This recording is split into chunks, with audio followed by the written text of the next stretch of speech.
In studio today, we have Pastor Joe Mabuela. He's more than a pastor, he's a mentor. He is executive coach. He's a pastor at the Faith Community Sanctuary Church. He's a father, a husband, a prolific writer and an editor, a songwriter, a gospel music composer, a community activist, and he's a special advisor to the mayor of Mogale City on academics and religious matters. But last and definitely not least, he attained his doctoral degree at Logos University, Jacksonville, Florida in the USA. And that, ladies and gentlemen, makes him the relevant person to give advice to the mayor of Mogale City. Because his dissertation topic was, wait for it, the role of transformational leadership in affecting service delivery in a Mogale City. Wow. What a wow. Like, it's a lot. Yep. It's a lot. It's a lot. Yep. You are definitely a man of many talents, but before we will continue and say anything else, greetings to you. Hey, thank you so much, Thabile. It's good to be here. I feel very honored.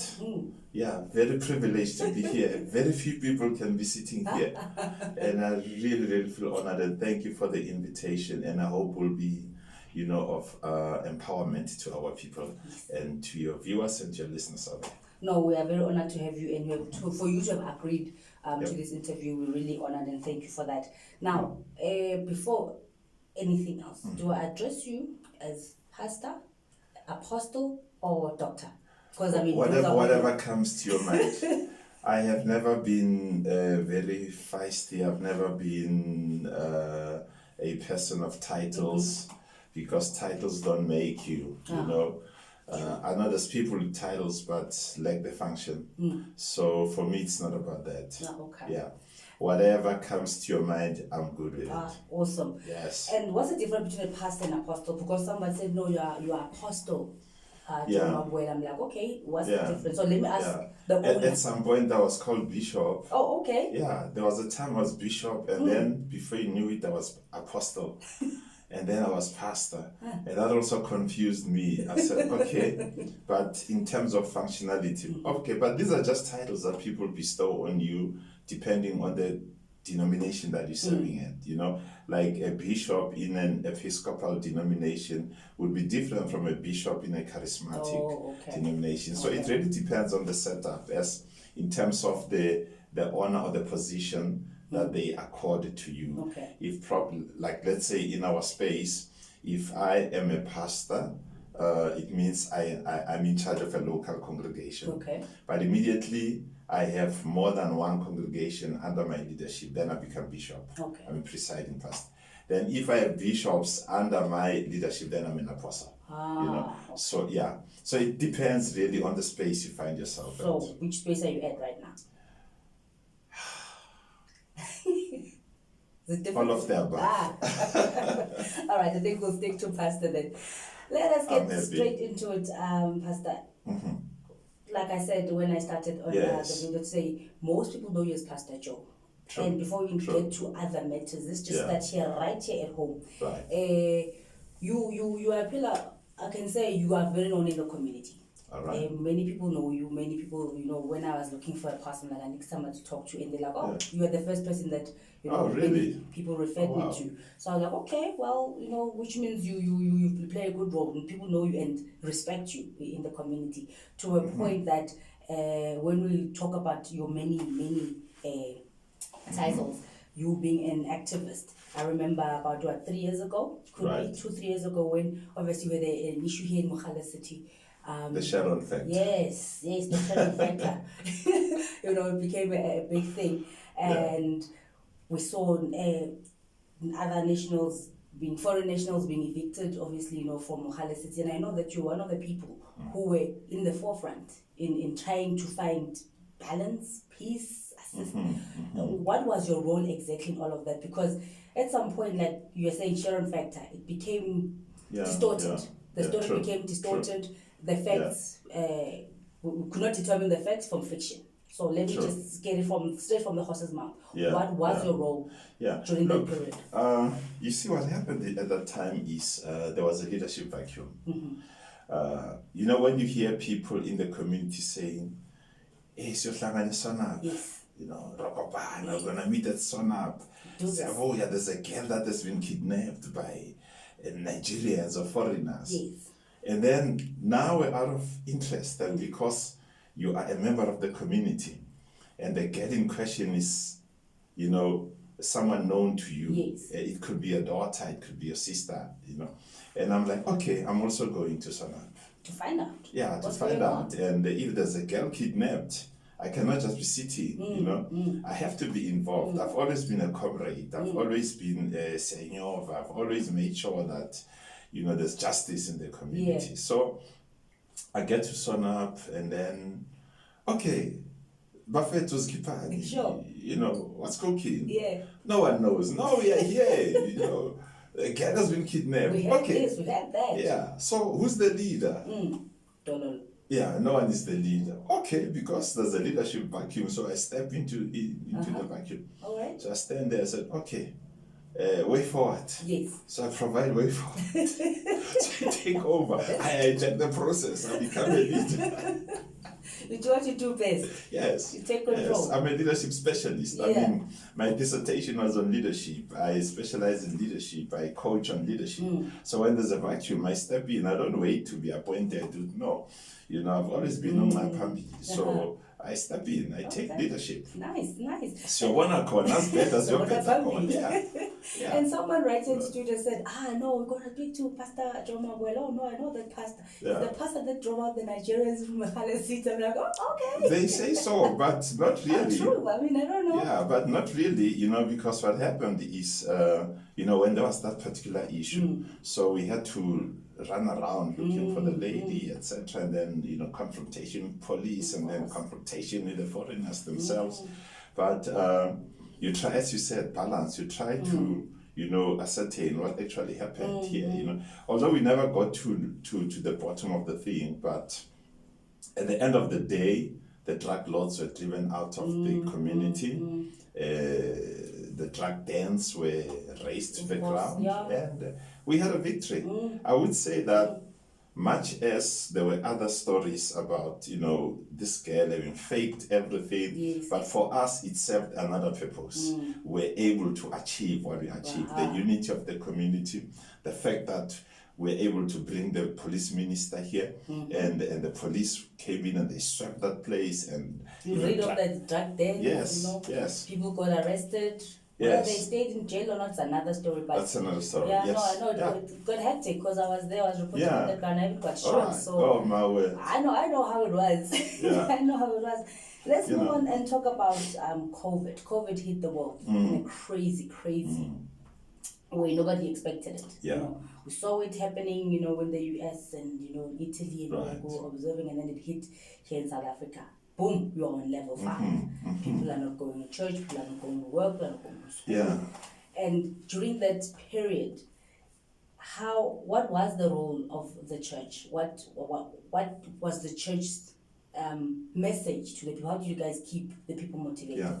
Yeah. Look, COVID took us all by surprise, and I've always maintained that COVID is a spirit. COVID is an evil spirit. Okay. I would even go to the extent of saying it's a demon. It's a demonic spirit. Okay. Because there is no virus that has ever behaved like COVID.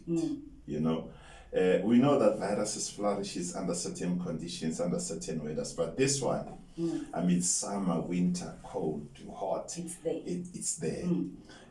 This virus dribbles our thinking. You know, this virus, if you look at the 4 ways it manifests itself. Firstly, the science of the virus. Secondly, the biology of the virus, the economic of the virus, and the politics of the virus. You realize that this is a highly sophisticated thing. And so if you are going to respond to COVID, and it taught us a whole lot of stuff, that if you're going to respond to COVID, you have to respond in all of these 4 areas.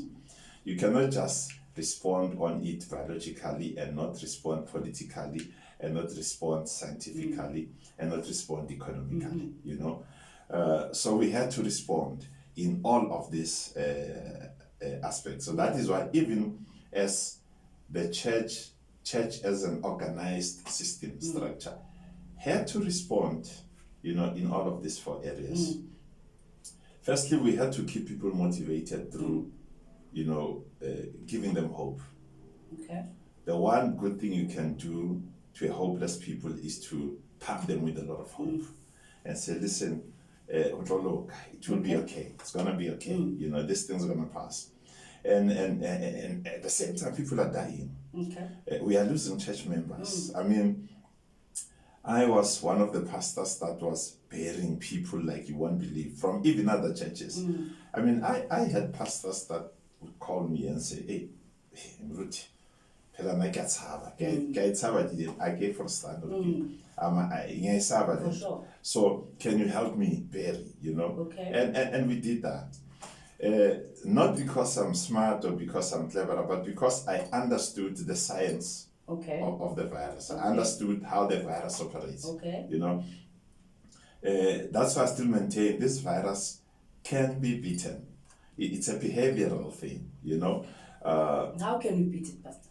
Look, if you understand mainly how this thing operates, it's easy. You see, it was necessary for us to have a lockdown because we did not know what we're dealing with. We did not know who the enemy was, how to deal with the enemy. So there had to be a lockdown. We had to stay home so that, whoever they're determining. Yeah. And once they were able to determine, okay, we are dealing with a virus that, number one, spreads through human contact, through saliva or through liquids, from umuntu, and then it's not airborne, etc. So once you understand that particular science, then it's easy to say, okay, then this is how we can beat this thing. This is how we can avoid this thing, The one thing that we learned about this virus is that it relies on the mucus system for it to get into your body. Let me just stop you right there. Right. Sorry to cut you. That's fine. I don't want us to get too much into the science of it. When we spoke, obviously, we right now all have an idea of what COVID is. Right. But now, and you also mentioned that the church's job was to just put hope into the people to say so long. While we were talking about hope, it made me think to say, whilst the pastors, whilst the church, whilst the leaders kept on, talking about hope and trying to give people hope, many people lost hope.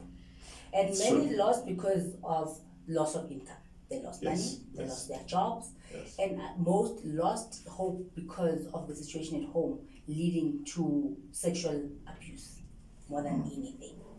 Yeah. And others, going as far as when I spoke to many people during the research, people are saying, look, me during COVID, nothing, the church didn't do anything for me.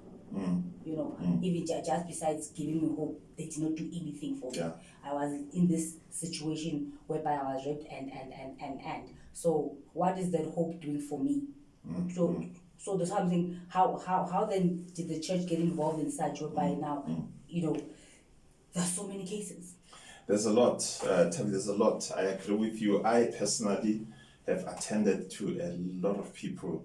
I've attended to marriages that disintegrated during COVID. Yeah.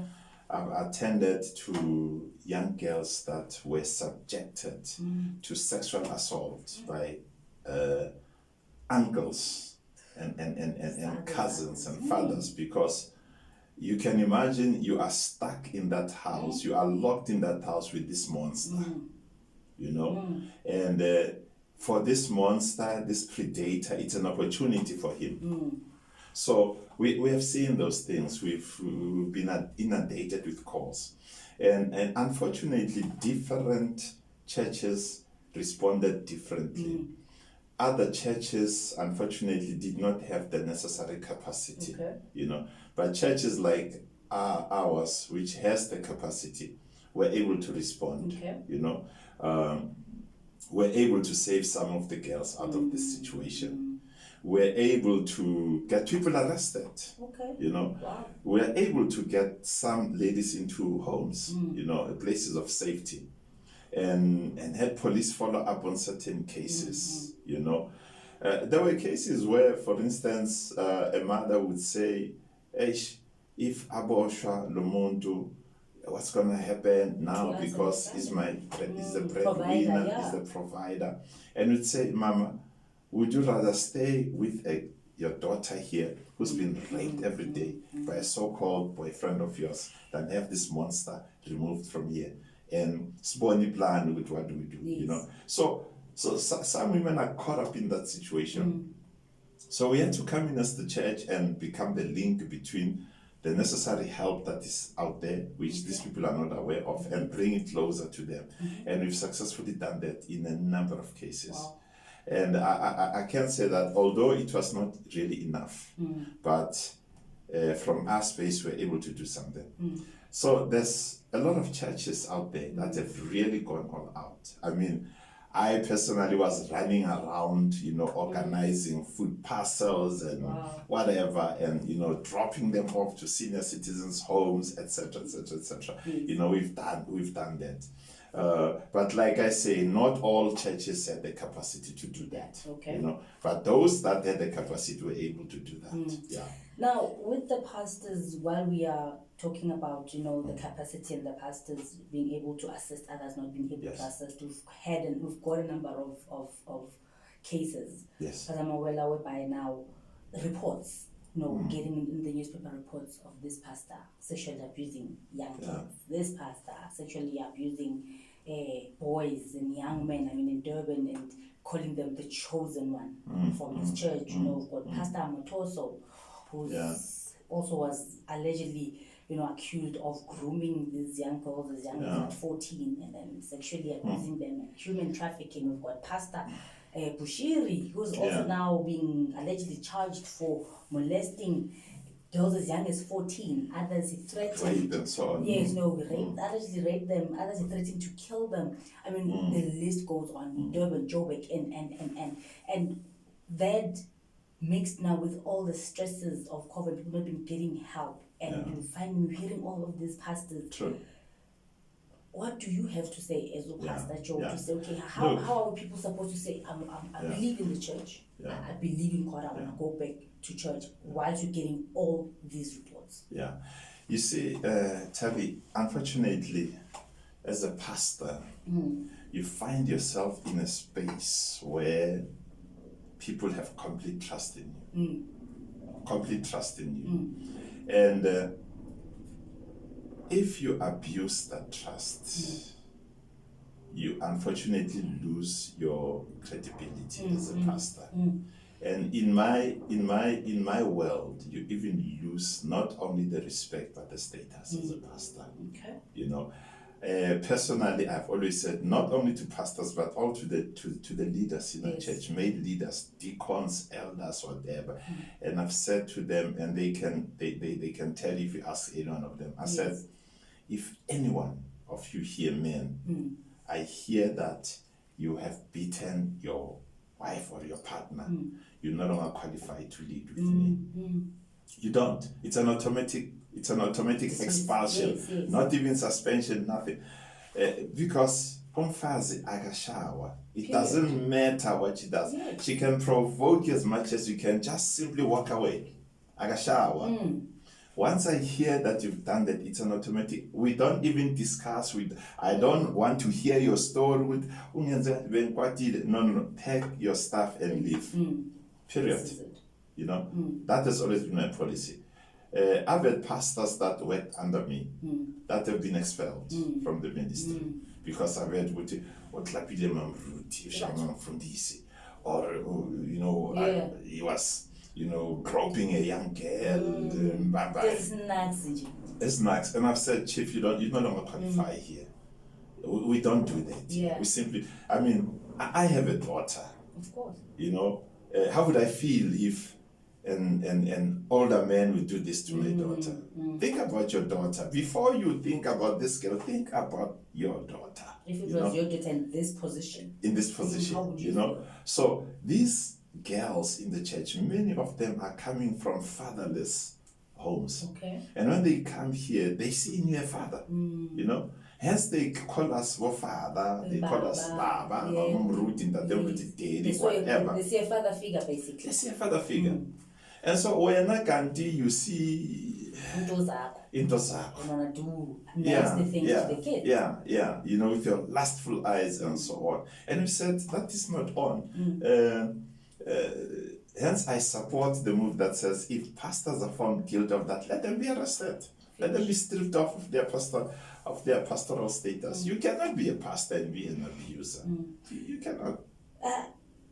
You know, this issue now, it's so big, I know we cannot finish it. And there's always reports coming up. We've got members of the church. I mean, last week I spoke to a lady who was also married to a leader of the church, and she experienced abuse in his hands, and she found that the church decided to choose sides, take sides, took the side of the gentleman. The abuser. Yes, more than of hers. And she didn't feel like she got the necessary support from the church. And it's been a common thing. I'm not sure if it's a fact or not, because obviously I'm not part of the congregations, but it's been a common thing to say that even Abu Mama would rather side with the perpetrator than the victim, especially if the perpetrator is the leader of the church, and so forth. And we hear most churches, they cover up these things. Why do you think people feel the need to do that? Firstly, it is wrong. It is wrong. I would say, Mina, birds of a feather flock together. Okay. If people are covering up for a perpetrator, it means they're perpetrators themselves. Okay. Yeah, it means they see it's okay. They see it's okay. So, let's cover for this guy, because if we don't, it's going to reveal us. He's not going to go down alone, Could it be fear as well? Or could it be... Look, there is that fear also. There is also the issue of, Uguti, if a guy is like the guy that supports you, and you know that this is the hand that feeds you, so you can't bite the hand that feeds you. Okay. Some people use their position of power to say, I support you, I look after you. You wouldn't be anything without me. You wouldn't be anything without me, Yeah, I know there are pastors that are in that position where they support, they're taking kids to abantwana babatholela amabhazari babayise ekolweni. So if I speak bad about this pastor, I lose all of those benefits. Okay. So there are unfortunately situations as Fananales, which they take advantage of. And for me, it is totally wrong. It is totally wrong. I mean, you should see the inboxes I'm receiving. You should see the WhatsApps I'm receiving of girls, complaining. The latest I got just last week was of a girl complaining about a well-known pastor, tell me all the things. And I called this guy, said, Eben, we need to talk. And I said, we need to talk. Yeah. So we're still going to talk with that guy. Okay. Yeah. Okay. It's sad because the church thing has been going on for the longest of time, from American churches, South African churches. Yeah, it's global. It's global. It's a global pandemic of its own. What do you think the church could do? Or, obviously, I'm talking now about the real leaders. I'm not talking about, the wolves covered in sheep's skin. I'm talking about the real leaders in church itself, because more than anything, before I even ask you, let me ask you this. What is the role of a church in a community? Yeah, that's a good question. It depends what you mean by church. I guess by church you could mean you as an individual, because as a believer, I'm the church. Yes. Not only am I the church, but I'm also a community member. Okay. So if you ask the question, what is the role of the church in the community? But the church is the community. You get my point. So because members of the church are members of the community. So yes. You see. They go hand in hand. They go hand in hand. So the question would be, what role should members of a church who happen to be members of a particular community, what's their role in that community? Because you can't separate church and say church is an exclusive club of certain individuals there. Sometimes it feels like it, because some church members, they make you feel, if you don't belong there, like they make you feel as if, hey, beheaded and, you know, Tina Sibabonga you will then, burn. Yes, we'll burn in hell, you know, Tina, with the children. And you're like, well, okay, so. Yeah, so what's your role here? Exactly, you know. So Yeah. I think that hence that's how even the thinking has come to that, because most of the church members, they behave like that, you know, like, okay, with their holier than thou, and ninabanye nizofa esihogweni. Okay, hence that separation. So now that these guys were first to make sure that they don't the rest of us. yeah, because then you're talking of the church as an organized structure, you know. So churches as organized structures, obviously they would have their programs that are directed or targeted at communities, you know, and it depends as to the vision of that particular congregation. Okay. So every congregation would have its vision to say, Tina, as a congregation, this is our vision. And therefore, in line with our vision, this will be our role in the community, so that it goes in tandem with our vision and our mission. All right. So it really depends on the vision of that individual congregation or denomination. And the leader of that congregation. And the leader. And the leader, how involved are they in the community? You know, how do they view the community? How in touch and in tune is that leader with the community? Okay. For instance, I have always seen myself as a community person. Okay. And I've always seen myself as a pastor of Nomobani. Okay. Not necessarily people that have signed up to our church. Okay. You understand? That is why I've had calls from people that are not even members of the church. Hey, Mruti, we have a marital problem. Can you help us? For sure, yes. Mruti, I have this, you know, about 3-4 weeks ago, somebody called and said their aunt has passed on. So whatever, I'm a tithe and so on. It was a call. So they are refusing to bury this person. Which happens. I've heard a number. Yes. And so they said, will you help bury? I said, for sure, why not? I will come and bury that person. Going back to the other question, so what now do you think the real leaders of the church should do, or how they should address this issue? Because now, when I asked for the first time to say, you know, how do you guys keep abantu motivated during the COVID? And because the COVID, like you said, has brought even a lot of things. It has even brought out some of the things. But now we're forced to confront. Exactly. So how do you think is the right way that leaders of the church or the church as an organization should tackle this issue, the gender-based violence, even the issue of pastors taking advantage, you know, using their power to hurt these young men and women? Yeah. The good thing is that churches are taking a stand now, and I'm happy. And I've seen a lot of churches taking a stand. I've seen a lot of churches organizing a march to say that we are marching against gender-based violence, and we are speaking out against this. And I think that is a good thing. And I would recommend, and I would even commend churches on that and say, keep on doing that. Keep on speaking. Open your doors as a church to the victims of gender-based violence, and never show favoritism. Never suppress the voice of women. Never ever suppress that. Instead, hear them out. Hear these children. These children may speak in a way that we don't hear, but we see. So hear that and, listen to that, So as the churches, be out there, be in the forefront, because people have confidence in the church. Let the church be in the forefront. I think, Tina, as church leaders, we are saying, asisabu kufa. Yes. Nasifa Tina siyezulwini. Yes. Labanye bayesihogweni. Yes. So why kungayithi phambili? Sifeyisa amabhileti. Yeah. Ayitasabu kufa. Masiye phambili. Kufe Tina kuqala. And show the rest. Yes. Okay. Now, what would you say to umuntu othi yazi mina I'm done with church. I've lost interest in church. I've lost my faith.